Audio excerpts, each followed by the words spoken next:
आगे क्वेश्चन कह रहा है कि अंडर कॉम्पिटिशन रिजल्ट्स इन, तो अंडर कॉम्पिटिशन के कारण क्या होगा, sparking at the trailing edge of the brush, यानी कि जो trailing edge of the brush है वहां पे होगा। ठीक है, नेक्स्ट क्वेश्चन है in DC armature winding wave winding है। इसमें बताया वेव वाइंडिंग में 2 पैरेलल पाथ होता है और लैप वाइंडिंग में जितने पोल होते हैं उतना पैरेलल पाथ होता है, ए बराबर P. Next, lap winding is most suitable for low voltage high current. Lap winding किसके लिए?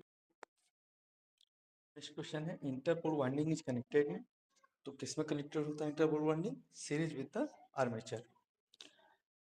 नेक्स्ट क्वेश्चन है in large machine flat copper strings known as, तो फ्लैट कॉपर स्ट्रिंग्स को हम क्या कहते हैं?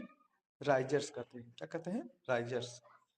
नेक्स्ट क्वेश्चन है the brushes of a DC machine should be physically placed on the, तो ब्रशेस जो होते हैं उनको हम कहाँ रखते हैं फिजिकली? कहाँ उसका लोकेशन होता है? Commutator in the polar axis. Commutator in the polar axis.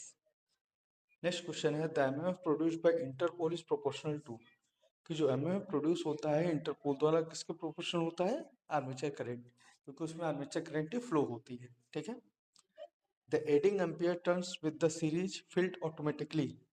अब तो जो, यानी कि एम्पियर टर्न करने का मतलब है यहाँ पे कि उसकी जो मैग्नेटिक फील्ड है वो ऑटोमेटिकली बढ़ जाती है। किसके कारण?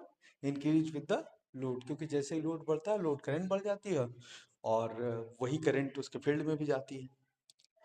The commutator of a DC machine acts as, जो कम्यूटेटर ऑफ डीसी मशीन होता है उसको हम क्या कह सकते हैं?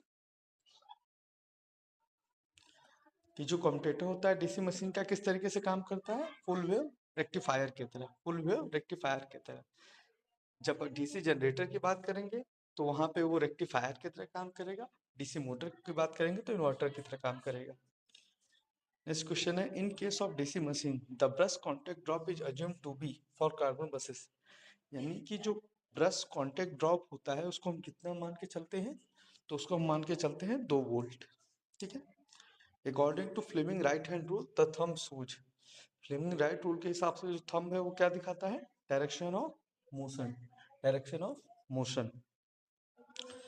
विच of the following losses increase due to improper lubrication, अगर लुब्रिकेशन प्रॉपर नहीं हुआ तो कौन सा लॉस होगा? तो अगर लुब्रिकेशन प्रॉपर नहीं होगा तो फ्रिक्शनल लॉस होगा, जैसे उसकी बीयरिंग हो गई, बुशेस हो गए, वहां पे हमारा फ्रिक्शनल लॉस होगा। Okay, all the best.